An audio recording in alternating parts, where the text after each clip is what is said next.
She saw it. He knew she saw it, and neither of them said a single word. She turned around, climbed the stairs, picked up her mop, and kept cleaning.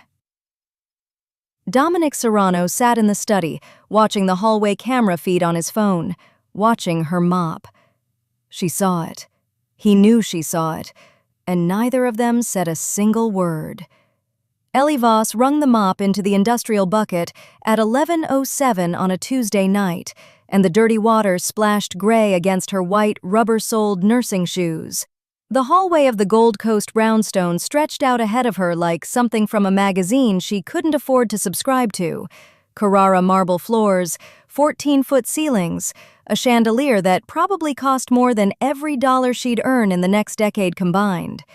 She dragged the mop in long, even strokes, left to right, overlap by 3 inches, never leave a streak. That was the job. That was the whole job. $38,000 a year, cross-cleaning services, 2 uniforms she washed herself because Vincent Cross sure as hell wasn't going to provide laundry, a studio apartment in Pilsen with a radiator that clanked like a dying engine, and a kitchen sink where she ate ramen standing up because the folding table was covered in old textbooks she couldn't bring herself to throw away. Forensic accounting, DePaul University, summa cum laude, a degree that might as well have been printed on toilet paper for all the good it did her. 3 interviews. She'd gotten 3 real interviews after graduation.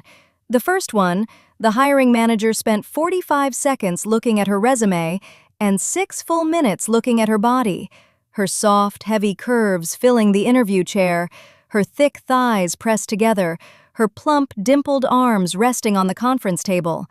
He said they were looking for someone who could represent the firm's brand. The second told her the position had been filled before she even sat down, then posted the same listing the next morning. The third one, they actually laughed, not behind her back, to her round, flushed face, to her pale gray-blue eyes. One of them made a joke about whether the office chairs had a weight limit. She heard it through the glass door on her way out. So she cleans houses. She cleans this house. The brass keyring clipped to her right belt loop jangled against her hip as she pushed the bucket down the hall. 7 mismatched keys. Her apartment, the supply closet at Cross headquarters, the service entrances to 5 different client homes across Chicago's wealthiest zip codes. She'd been cleaning Dominic Serrano's $14 million brownstone twice a week for 3 months. Never met him. Never even heard his voice through a wall. The house was always empty when she arrived at 9 p.m. and always empty when she left. Just silence and marble and the faint ghost of expensive cologne and a collection of Macallan 25 bottles behind glass in the study that was worth more than her annual salary times 4. She knew the house by texture now. The cool grain of the walnut bookshelves in the library, the sharp chemical smell of the imported Italian tile cleaner she used in the bathrooms, the weight of the Tom Ford coffee table books she lifted to dust beneath. She moved through the rooms the way she moved through her life, quietly, efficiently, taking up as little space as possible. Shoulders slightly hunched, chin tucked, hands gripping the mop handle or clasped in front of her stomach, always covering, always shrinking. Vincent Cross had made sure she understood her place on day 1. She remembered standing in his office, that cramped, fluorescent-lit box above a strip mall on Western Avenue, while he looked her up and down with those small, watery blue eyes behind his round, tortoiseshell glasses.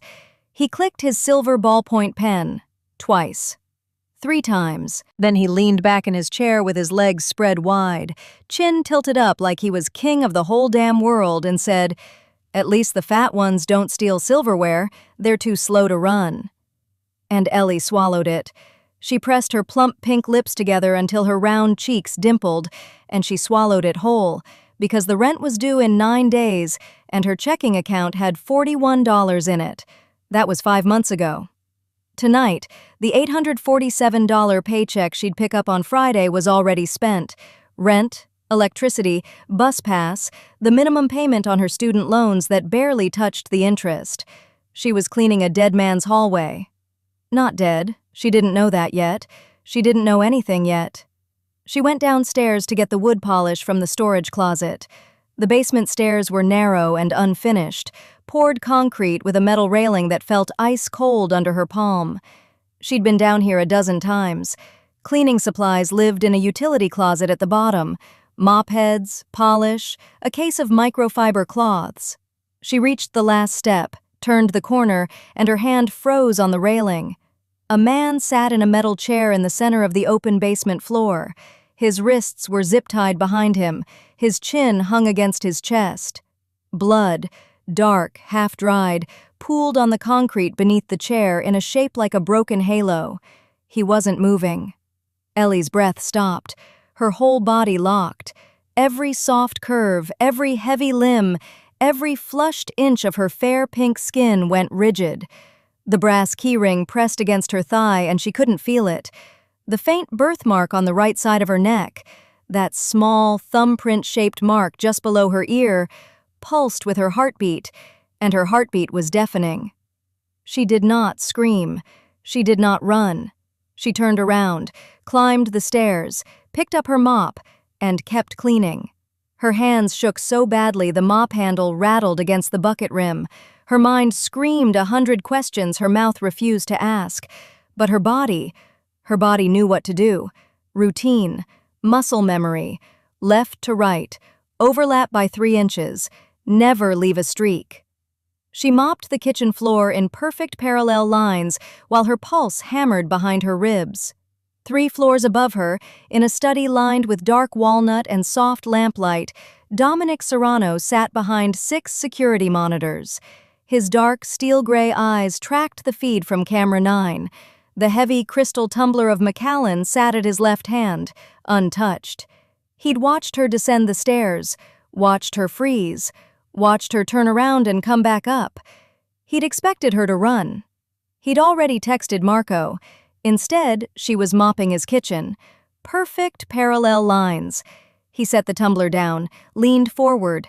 The faint cluster of 3 small dark freckles below his left eye caught the blue glow of the monitors. He watched her finish every room, watched her hang the mop in the utility closet, watched her sign out on the clipboard by the service entrance with steady hands that had no business being steady. Ellie walked into the freezing Chicago night without looking back. Her breath came out in white clouds. Her nursing shoes crunched on the salted sidewalk. She didn't run. She drove. Dominic watched her taillights disappear on the security feed. His scotch sat untouched for the first time in years. He replayed the footage, then again, then 9 more times. He didn't sleep that night. The next morning, Ellie sits on the edge of her twin bed in her Pilsen studio, staring at her phone, waiting for the call. The one where someone tells her to come to a warehouse, or the one where the police find her body in the river. She hasn't slept, not a minute. The radiator clicks and hisses against the January cold, and the sound makes her flinch every single time because her nervous system is running on battery acid and nothing else. Her gray cardigan is draped over the back of her one kitchen chair. Her nursing shoes are by the door, still damp from last night's snow. The brass keyring sits on the nightstand, 7 mismatched keys catching the thin morning light through the window she can't afford curtains for. She picks up her phone, types it in. DOMINICSERRANOCHICAGO. Nothing. Not a LinkedIn, not a news article, not a single mugshot or court filing. The kind of absence that costs more than presence ever could. Men who show up on Google are businessmen. Men who don't show up on Google are something else entirely. She closes the browser, opens her banking app instead. $212. That's what stands between her and the street. $212, a studio apartment with a month-to-month lease she's 3 weeks from losing, and a body that saw something it was never supposed to see.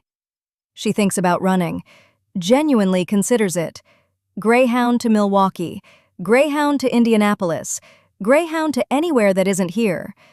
But where does a 230-pound woman with no savings, no family, and no references go to disappear? Where does she hide that a man with no Google footprint and a basement that smells like copper can't find her? Nowhere. The answer is nowhere. Her phone rings at 9:14. She nearly drops it off the bed. It's not a warehouse summons. It's not the police. It's Vincent Cross. Voss, Thursday, same client, 7 p.m. arrival, full kitchen prep and floor service. And try not to sweat all over the furniture this time. Client complained about the smell. That clicking sound in the background, that damn silver pen, click, click, click, the soundtrack of every humiliation he's ever handed her. She can picture him leaned back in his office chair, legs spread wide, chin tilted up, performing authority like a man wearing a costume 3 sizes too big for his soul. Client complained about the smell. Let that sit for a second. This pudgy, jowl-faced, comb-over-wearing son of a bitch is telling a woman with a forensic accounting degree that she smells, that her sweat offends the delicate sensibilities of people whose floors she mops for $11 an hour. Ellie says nothing. She takes it. She always takes it. The line goes dead, and she sits there holding the phone against her thigh, pale gray-blue eyes fixed on the cracked plaster wall, round cheeks flushed pink the way they always flush when shame floods her chest and has nowhere else to go. Thursday. Same client. The Serrano mansion. She goes back. The front door is open when she arrives. Not ajar, not cracked, but wide open like a mouth waiting to swallow her. The January wind pushes through the foyer and carries the scent of cedar and something darker, something metallic that she refuses to name. And standing in the center of that marble entry hall is Marco Lanza. Black crewneck sweater tight across his wiry frame, black tactical trousers, matte black phone in his right hand, pale, hazel-green eyes that track her the way a rifle scope tracks movement. Not aggressive, not threatening, just absolutely certain of where she is at every moment. The faint scatter of freckles across his forehead catches the overhead light. He doesn't speak, doesn't greet her, just tilts his head toward the hallway on the left and points one long finger toward the study. Ellie walks. Her nursing shoes squeak on the marble. Her keyring jingles against her hip. Every step feels like the last one she'll ever take. The study door is open. Dominic Serrano is standing behind a mahogany desk that probably costs more than every possession she's ever owned combined. Crystal tumbler of Macallan in his left hand, amber liquid catching the lamplight. Charcoal Tom Ford 3-piece, white French cuff shirt, top button undone, collarbone exposed. That slight bump on the bridge of his aquiline nose, the faint cluster of 3 dark freckles below his left eye. Steel gray eyes that don't blink when she fills the doorway. And she does fill it. 5'5", size 20, gray cardigan hanging off rounded shoulders, both hands gripping the brass keyring in front of her stomach like a rosary. The birthmark on the right side of her neck pulses with her heartbeat. Her honey blonde hair is pulled into that loose, low bun, wispy flyaways framing a face that's trying very hard not to show terror and failing completely. He studies her the way you study a document. Then he asks one question. Why didn't you run? Her mouth opens, closes, opens again. The stammer comes first. It always comes first. A broken syllable that dies on her plump lower lip. Then the words find their way out, shaking, barely above a whisper. Because running is what gets you killed. Staying is what gets you information. Dominic Serrano goes still. Not calm still, not waiting still. The kind of still that happens when a predator recognizes something it didn't expect to find. He sets the tumbler down on the mahogany. His large hands flatten against the desk. Those steel gray eyes narrow beneath heavy brows, and for 3 full seconds, the only sound in the room is the radiator and her breathing. He asks about her degree. She tells him, forensic accounting, graduated summa cum laude, University of Illinois. He asks how a forensic accountant ended up mopping his floors. She tells him that too. 3 interviews at 3 firms, 3 partners who looked at her body and decided she wasn't the right fit. Not her resume, not her transcript, her body. 230 pounds of wrong. He listens without expression, then he names a number. $150,000 a year, not to mop, not to serve, to manage the financial architecture of his entire operation. Her mind, her degree, her. She thinks it's a trap. Every instinct says run, but $212 says stay. Dominic says 5 words, "You work for me now," and slides a black envelope across the desk containing a check for $25,000 as a signing advance, and Ellie's hands stop shaking for the first time in 36 hours. Within 72 hours, Ellie is sitting in a private office on the 42nd floor of a Michigan Avenue high-rise that doesn't appear on any lease, surrounded by 7 monitors and 11 years of financial records that Dominic's previous accountant, now the man in the basement, had been using to skim $4.2 million. And she hasn't blinked in about 40 minutes. See, Dominic's people had been working this problem for 4 months. 4 months. His lieutenant, Marco Lanza, that wiry, buzz-cut operator who always looked like he was listening to frequencies nobody else could hear, had personally overseen 2 forensic teams, outside contractors, guys with credentials and 6-figure retainers. They found maybe 300,000 in discrepancies, called it comprehensive, filed a report, moved on. Ellie found the first hidden transfer in 11 minutes. The records were a mess on purpose, layered, obfuscated, buried under legitimate transactions like needles in a haystack made of other needles. But forensic accounting wasn't just something Ellie had studied, it was the thing her brain was built for. Patterns, anomalies, the tiny asymmetries that most people's eyes slide right over. She pulled threads the way a surgeon pulls sutures, precise, deliberate, following each one to its origin. Her pale, gray-blue eyes moved across the screens with a focus that turned her entire soft, round face into something almost predatory. The faint freckles across her nose caught the blue monitor light. Her heavy brass keyring sat on the desk beside her right hand. 7 mismatched keys fanned out like a talisman she wasn't ready to let go of yet. She didn't look up for 6 hours straight. On the second day, a woman arrived at her apartment. Not a request.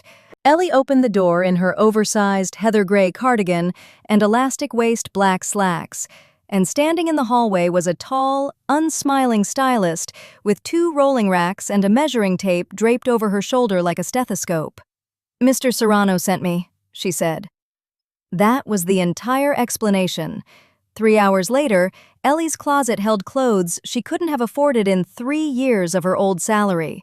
Tom Ford structured blazers, cut and darted specifically for her full figure, the fabric skimming her wide, rounded waist without pulling, the shoulders sharp, the lines clean and powerful. Silk blouses in deep navy and burgundy that accommodated her heavy bust and thick, plump arms without a single strain point. Wide-leg trousers with real waistbands that sat at her natural waist and fell in long, elegant lines over her thick thighs. Real shoes. Not the white rubber-soled nursing shoes she'd been wearing for 3 years. Actual leather, actual heels, low enough to stand in for 12 hours, but high enough to change the way she carried her weight. She stood in front of the bathroom mirror and stared. The woman looking back had the same soft double chin, the same round, full cheeks, the same body, every single pound of it. But the clothes didn't apologize for any of it. They framed it, structured it, made it look like exactly what it was, a woman who took up space because she was supposed to. Her hands were shaking again, but not the way they'd been shaking before. That evening, Dominic took her to dinner, a private room at a Gold Coast restaurant where the walls were dark walnut and the lighting made everything look like it existed inside an old painting. He sat across from her in his charcoal Tom Ford 3-piece, the top button of his white French cuff shirt undone at the collarbone, a heavy crystal tumbler of Macallan in his left hand. Those dark, steel-gray eyes watched her over the rim while she opened the menu. Ellie ordered a house salad with dressing on the side. Muscle memory. Years of Vincent Cross making pig noises when she heated up leftovers. Years of eating in her car so nobody would see. Years of choosing the smallest, least offensive thing on any menu so nobody could look at the fat girl and think she was eating too much. Dominic didn't even glance at the waiter. He just said, "Cancel that." His voice was flat, Absolute. Ribeye, medium rare, roasted potatoes, the creme brulee. He set the tumbler down. The 3 small, dark freckles below his left eye caught the candlelight.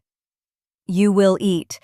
You will not apologize for eating. Not at my table. Not anywhere. 7 words that broke something open inside her chest. She started to protest. Her lips parted, her round cheeks flushed pink all the way to her collarbones, and she almost said it. Almost said, I shouldn't. The way she'd said it 1,000 times before.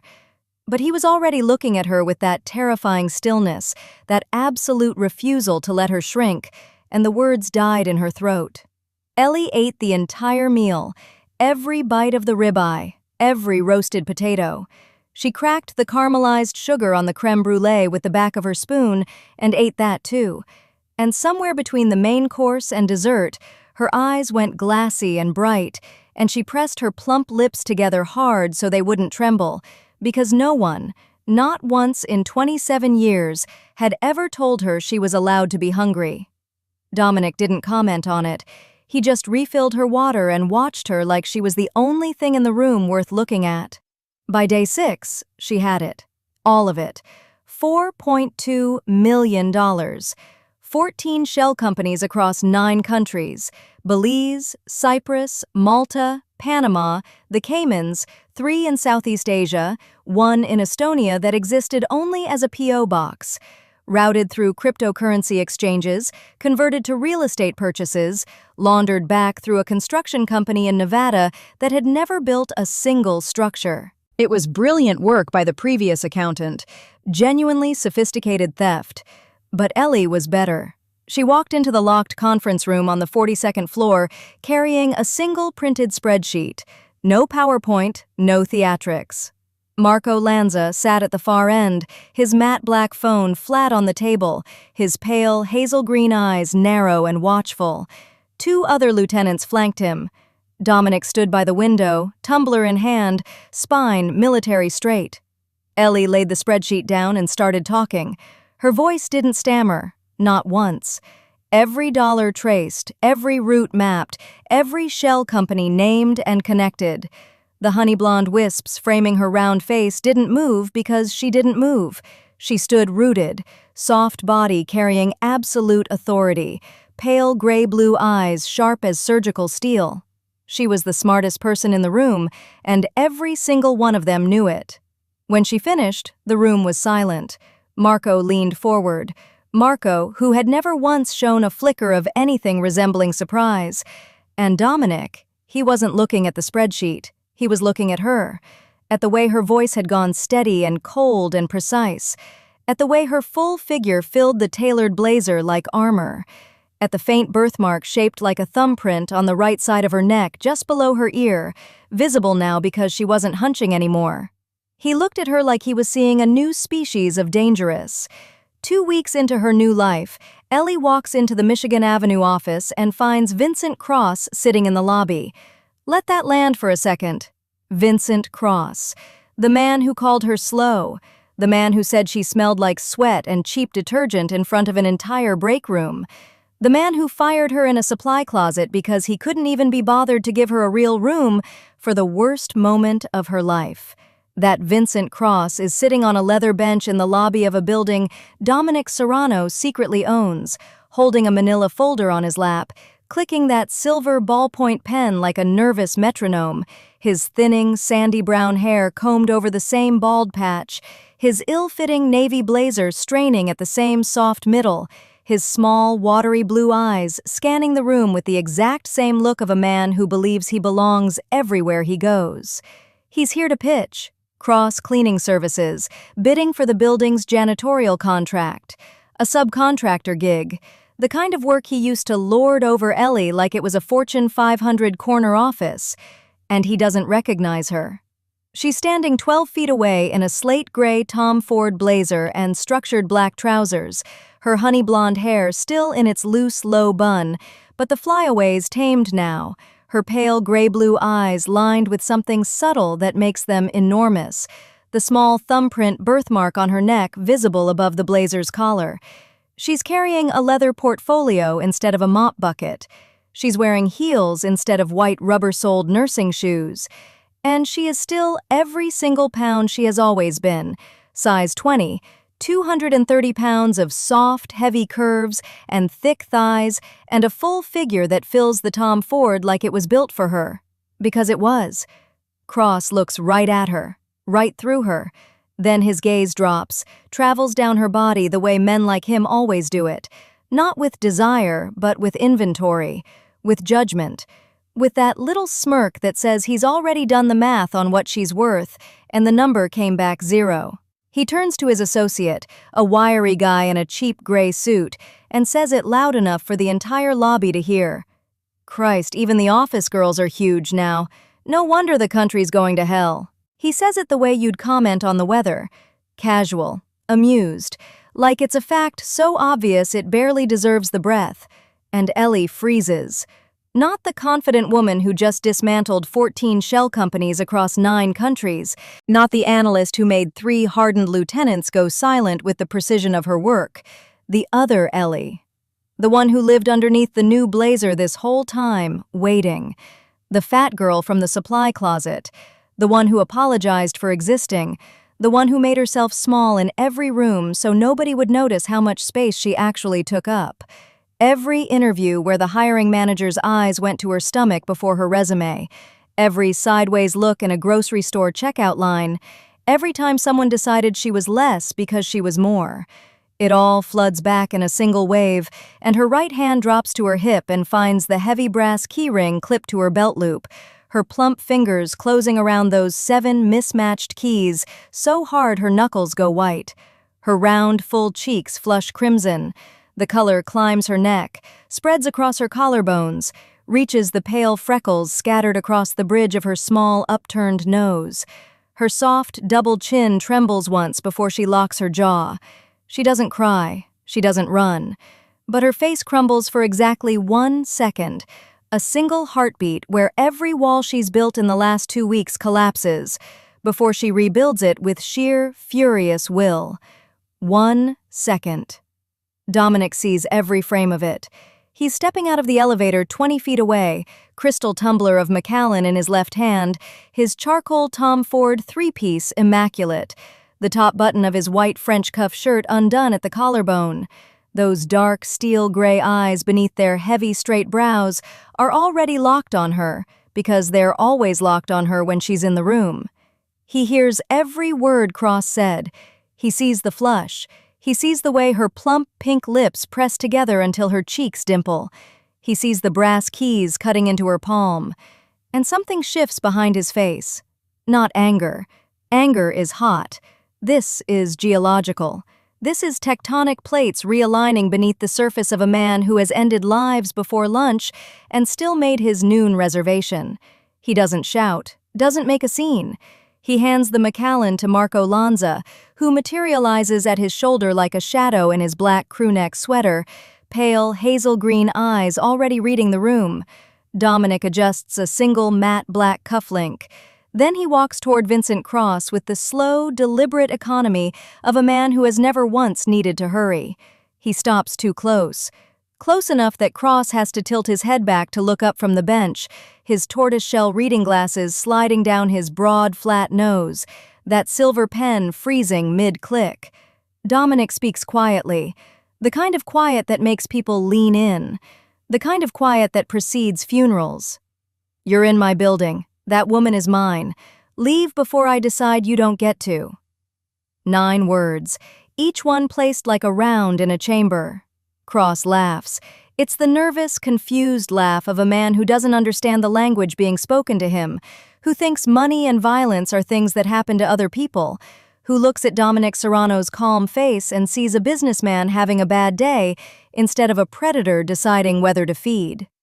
He leaves, gathers his manila folder, nudges his associate, walks out through the glass doors with that same puffed chest posture, chin tilted up, performing authority he has never once possessed.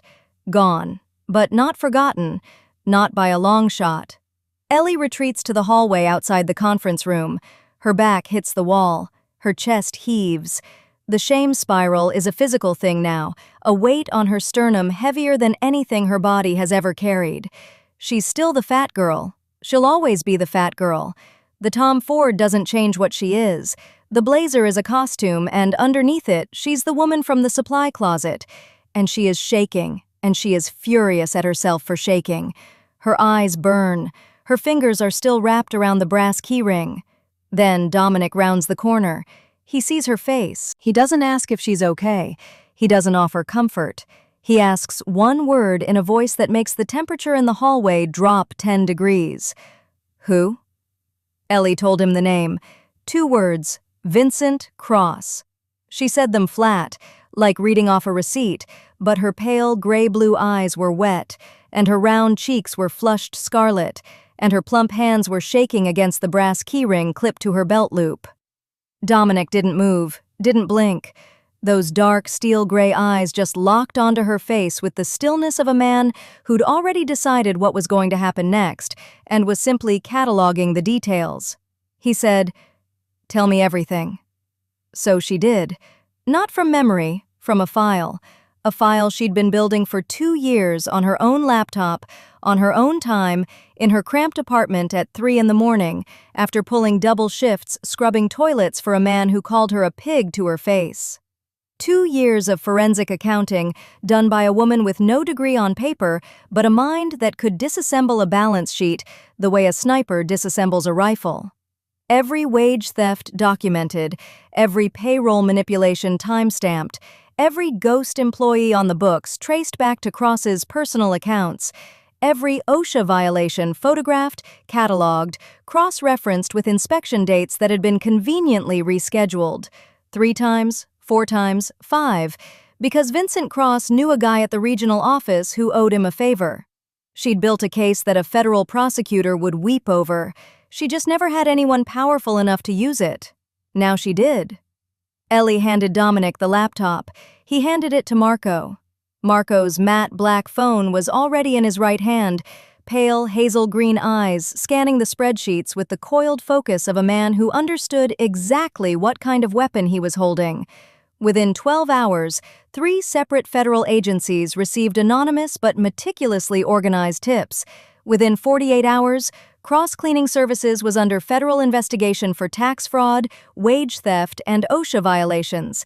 Every single one of them real, every single one of them documented by Ellie in a file she'd been keeping for 2 years, but never had the power to use.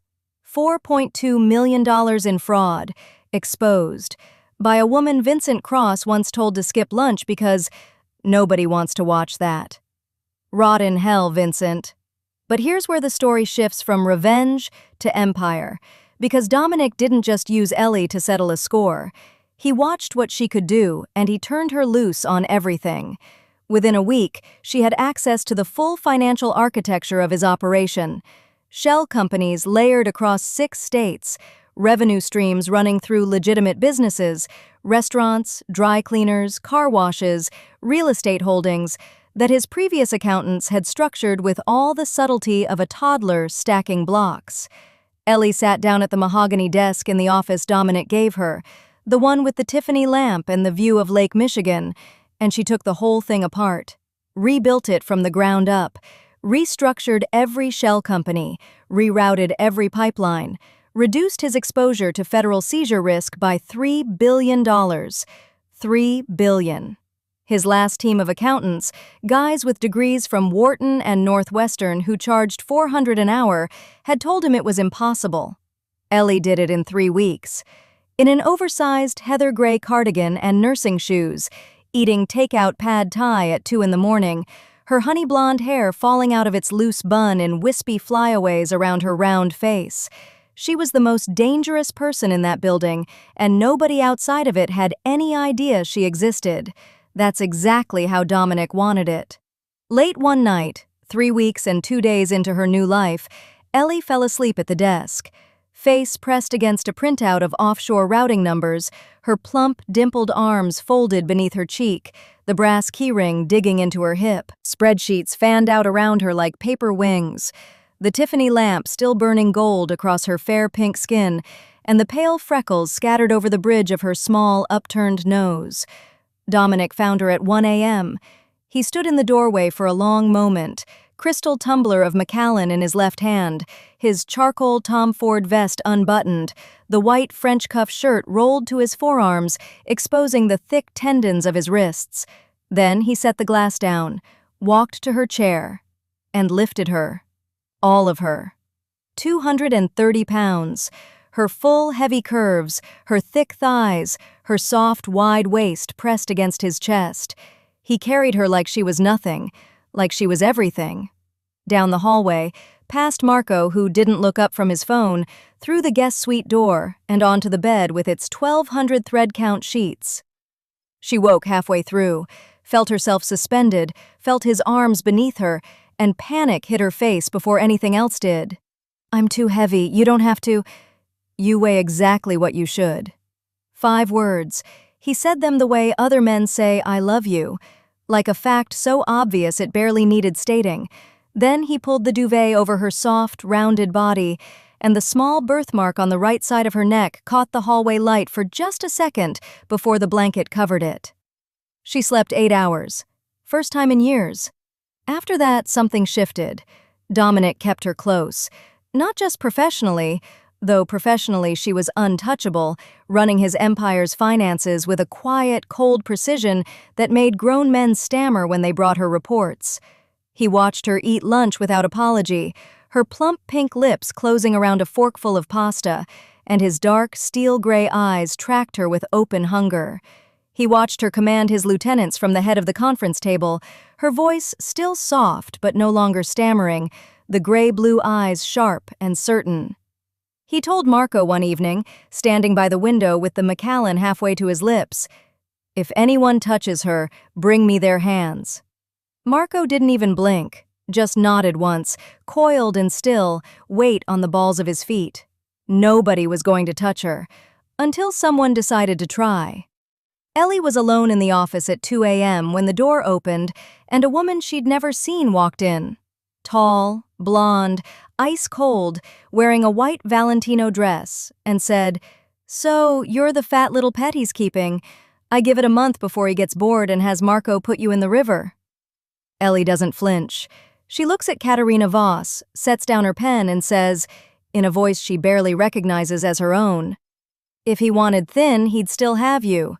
Close the door on your way out." No stammer, no apology, no shrinking. The words come out low and even, and they land like a slap across that perfect Valentino-clad frame. Katerina's ice-blue eyes widen for exactly 1 second, just one, before she catches herself. But Ellie sees it. The flinch, the micro-fracture in that porcelain composure. Because Katerina walked in here expecting tears.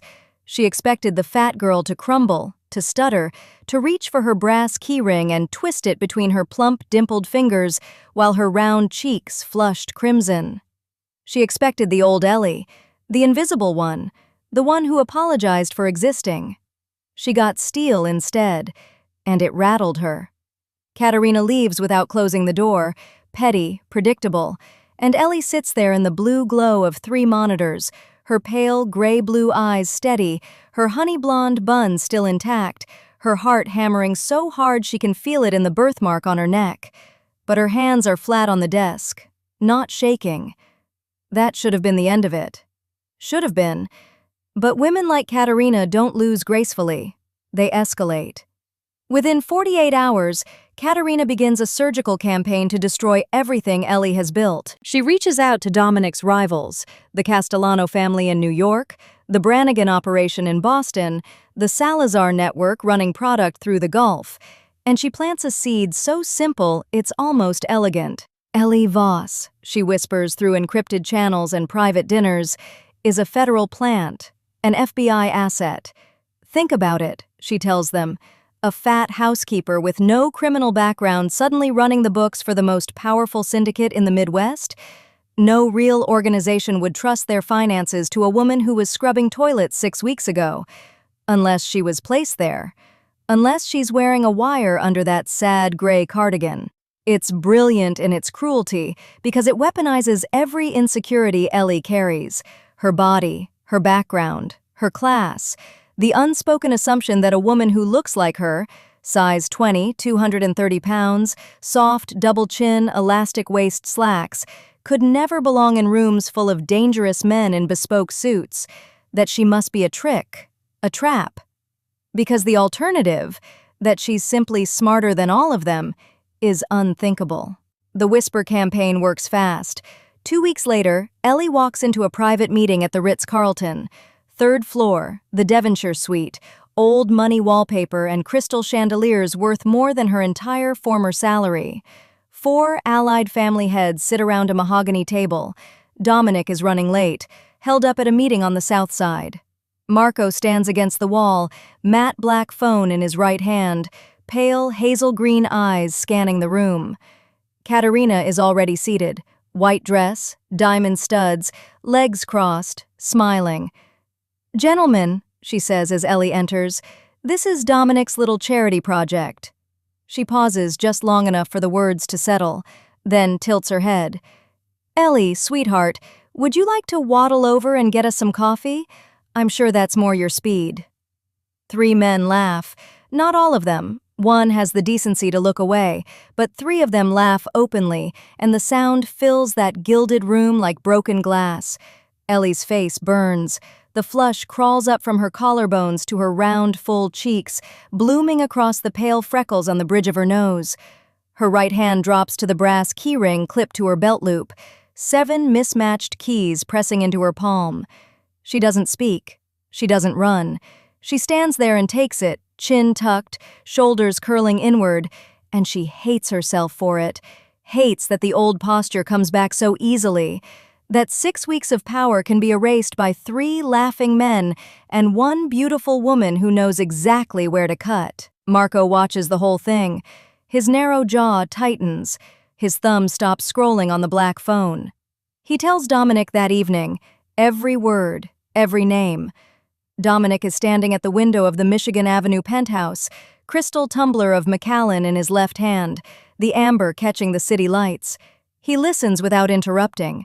When Marco finishes, Dominic sets the glass down on the marble ledge. Slowly, precisely.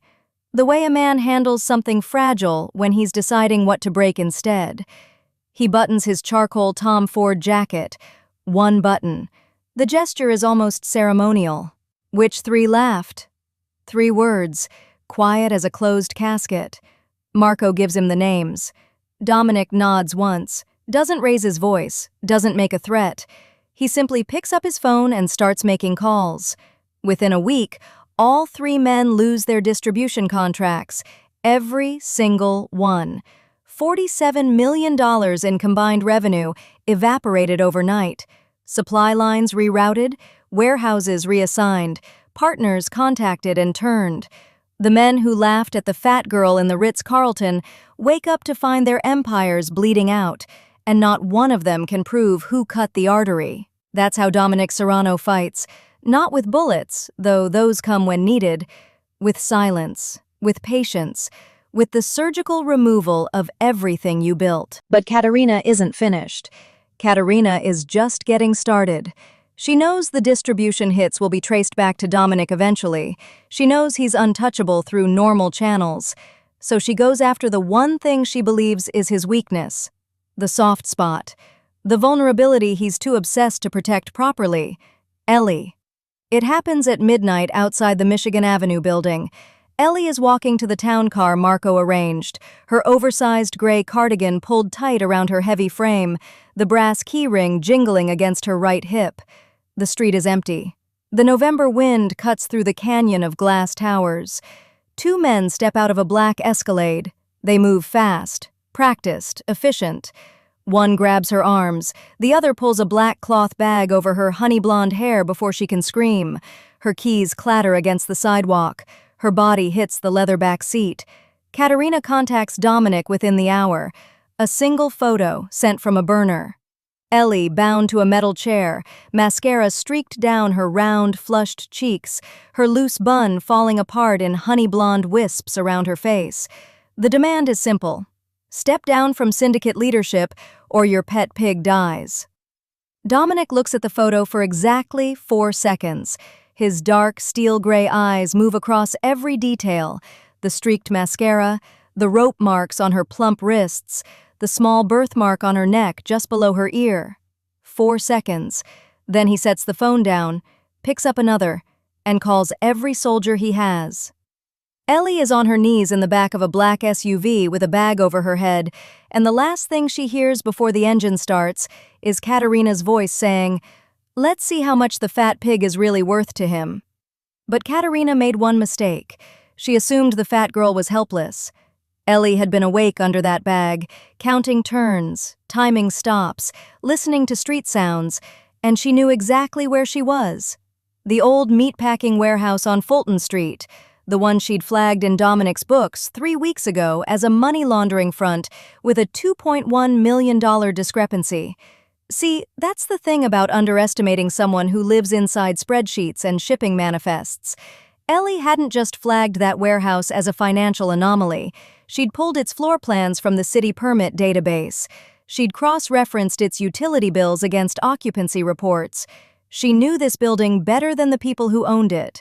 Knew it had a main freight entrance on the north side, a fire exit sealed with a rusted padlock on the east wall, and a secondary loading dock on the south end that connected to an alley running parallel to Fulton. She knew because the electric bill for that loading dock section was $340 a month higher than it should have been for a space listed as vacant, which meant active wiring, which meant working terminals, which meant a way out. Her wrists burned against the zip ties.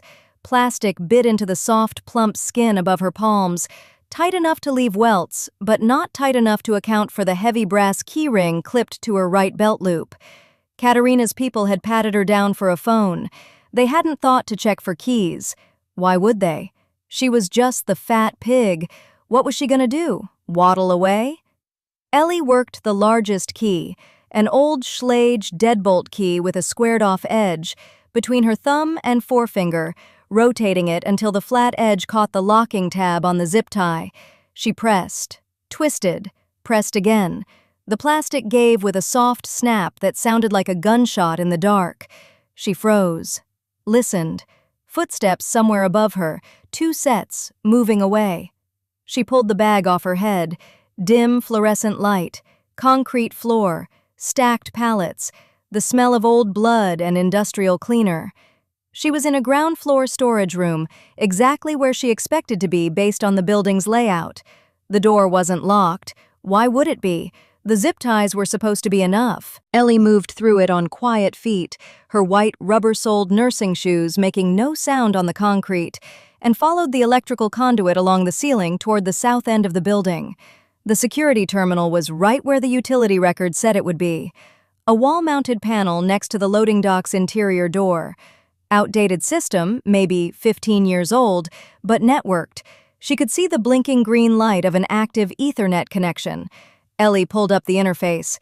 Her fingers moved across the keypad with the same calm precision she'd used on Dominic's ledgers, on Vincent Cross's buried accounts, on every system she'd ever been told was above her pay grade. She accessed the building's IP address, pinged Dominic's encrypted server, the one Marco had given her access to, and sent a 3-line message. GPS coordinates, building alarm codes, the words, South Loading Dock, 4 minutes. Under 4 minutes, that's all it took. The woman Katerina called a fat pig just dismantled her entire operations security infrastructure faster than most people order coffee. Ellie locked herself in the manager's office, sat down in the cracked vinyl chair, folded her hands over her soft, rounded stomach, and waited. She didn't have to wait long. No army, no convoy, just a black sedan that slid into the alley like a blade into a sheath. Marco came through the loading dock first, matte black phone in his right hand, moving on the balls of his feet with that coiled silence he carried everywhere. 2 men behind him. Then Dominic. It was surgical. It was fast. It was over in minutes. Suppressed shots, 2, maybe 3, echoed through the warehouse like sharp coughs. A body hit concrete somewhere on the second floor. Then, silence. Katerina was found in the warehouse office adjacent to the one where Ellie sat. She was standing there, stunned, staring at the open zip ties on the floor, at the empty chair, at the security terminal with its blinking cursor. The fat pig was already free, had been free before anyone even came for her. Dominic didn't speak to Katerina, didn't look at her. He walked past her like she was furniture, like she was nothing, like she occupied exactly 0 space in his world. He went straight to the manager's office door and opened it. Ellie stood there, her Tom Ford blazer torn at the left shoulder, the silk lining visible beneath the rip. Honey blonde hair fallen loose from its bun, wispy flyaways framing her flushed, round face, the pale freckles across her nose standing out against the pink of her cheeks. Her gray-blue eyes were steady, clear, not a single tear. Dominic crossed the room in 3 steps. His large hands, tendons visible, knuckles thick, reached for her and pulled her into him. All of her. Every curve, every pound, every inch of soft, heavy warmth. He held her so tight she could feel his heartbeat through his chest, through the charcoal Tom Ford vest, through the white French cuff shirt. His chin rested on top of her head. You take up exactly the space you are meant to. She didn't cry. She held him back. Her plump, dimpled arms wrapped around him and she held on. And for the first time, the holding wasn't desperate. It was certain. Dominic turned to Marco, said one sentence. Low. Quiet. We don't hear it. We don't need to. Katerina was never seen again. The narrative doesn't linger on that because Ellie doesn't. She moves forward. She always moves forward. 3 months later, the Drake Hotel ballroom, crystal chandeliers throwing light across a crowd of 400, and in the center of that room, Ellie Voss, size 20, custom black Tom Ford gown, every curve visible, every line intentional, $150,000 in Patek Philippe on her wrist, the small birthmark on the right side of her neck just below her ear, visible above the gown's neckline, unhidden, uncovered. Dominic beside her in charcoal 3-piece, crystal tumbler of Macallan in his left hand, his other hand resting on the small of her back, like it belonged there. Like it had always belonged there. The room parted for her, not because of him, because of her. And across that room, bankrupt, indicted, awaiting trial on 14 counts of fraud she'd personally documented, Vincent Cross stood at the edge of the crowd in a wrinkled blazer with brass buttons, watching the woman he'd called slow, the woman he'd said smelled like a fast food dumpster, the woman he'd fired in front of an entire office because she took up too much space. She was talking to a federal prosecutor about a legitimate consulting contract, building something real, building something hers. She didn't look at Vincent, didn't need to. Dominic leaned down, his lips brushing the shell of her ear, and whispered something only she could hear. And Ellie smiled. Not the old nervous smile, not the apologetic smile she used to wear like armor. A smile that took up space, that filled the room, that dared anyone to look away. This is what happens when you mistake quiet for weak, soft for small, invisible for gone. She was never gone. She was just waiting for someone to hand her the keys. Now she has them. All 7 of them, still clipped to her right belt loop, still jangling when she walks. And she's not giving them back. Ellie stands in the center of the Drake Hotel ballroom in a custom black Tom Ford gown, Dominic's hand on the small of her back, a champagne flute in her fingers, and across the room, Vincent Cross, bankrupt, indicted, broken, watches the woman he called slow and smelly take up every inch of space in the room, and she doesn't even glance his way. She doesn't need to. She is untouchable. If this story hit you somewhere real, subscribe. More stories like this are coming, and they don't get quieter.